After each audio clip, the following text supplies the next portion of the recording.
All right, we talked about protests happening all around the country. Probably the biggest, or at least the most widely based protest is this fight for the minimum wage. This was in New York City earlier outside a McDonald's, but it's happening and being replayed in 300 cities across the country. A push right now to raise the minimum wage to $15. It's already going to happen in California. It's happening in cities like Seattle, elsewhere, and they want to see this follow, along with a million student march, round two, I guess, pushing free college.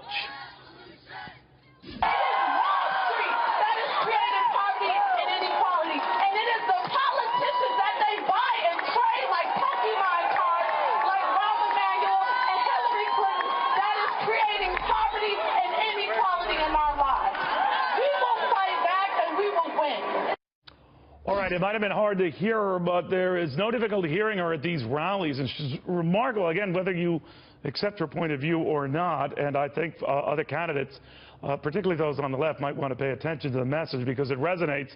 And this goes way beyond just that Bernie Sanders crowd. Darletta Scruggs is her name, the Student March organizer, among other things. Darletta, very good to have you. Hi, Neil. Thanks for having me on.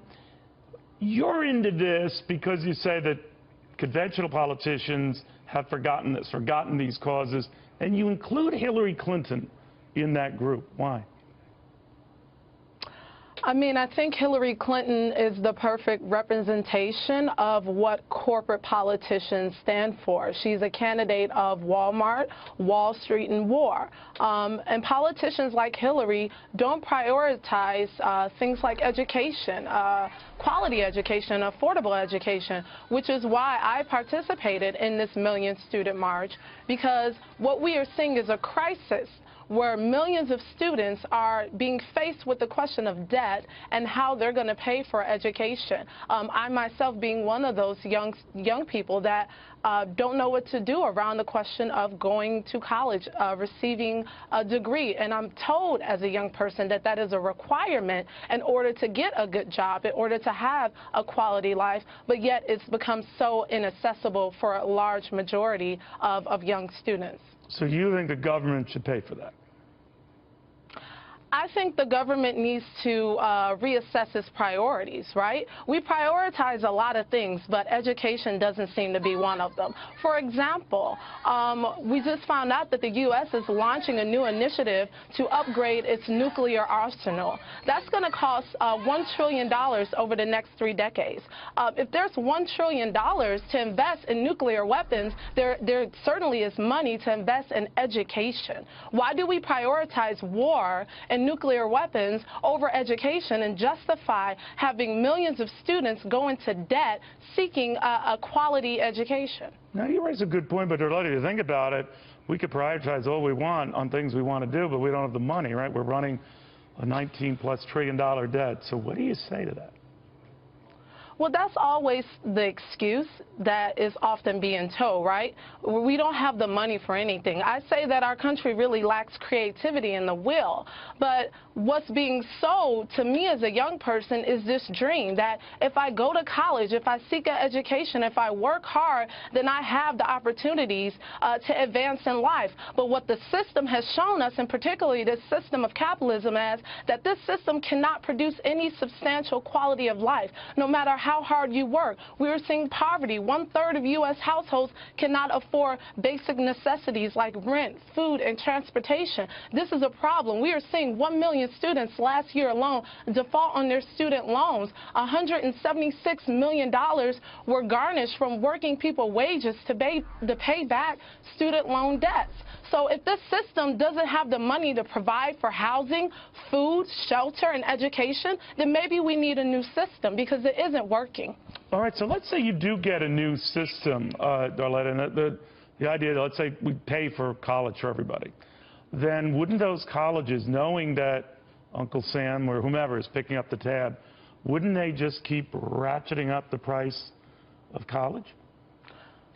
Yeah, we've seen the price of college already be ratcheted up. Over 1,000% we've seen increases in college tuitions. But it also goes back into priorities, because in the U.S., you have 11 states that spend more money on prisons than they do public education. So where are our priorities? And one of the demands in Million Student March that has been added is a divestment for private prisons. The prison industry has been a boom. It's been a large investment because it's more profitable to funnel people into prisons, particularly black youth and black young people, than it is to provide quality and accessible education. We need to really question the society that will rather have most of its population in prison and jail cells than in classes receiving quality education. You know, one of the solutions that Bernie Sanders has come up with, and I know you're a fan of his, not so much Hillary Clinton, is just to put it, to tax the rich more, to tax Wall Street. But to what end? Because even he has acknowledged taxing them to the hilt won't pay for all of this. So he has extended that to the middle class, raising taxes on the middle class. At least he's honest about it, because he says, yeah, you're going to pay more, but you're going to get more. Do you buy that? Do you think there is a limit to how much you could tax the rich, how much you could tax companies, how much you could tax anyone else?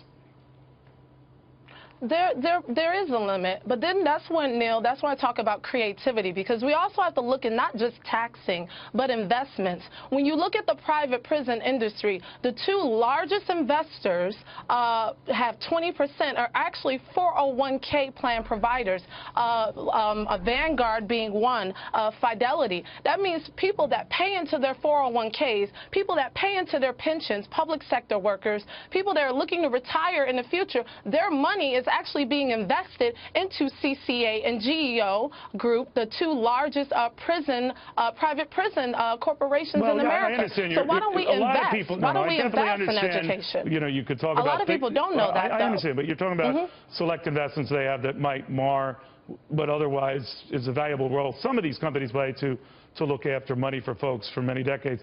Stepping back from that, though, I wonder where you draw the line on high taxes. I've heard, and you're a YouTube sensation. I mean, you really are a marvel to watch. We can get trapped into this conversation of taxes. Tax rate? What do you think it should be?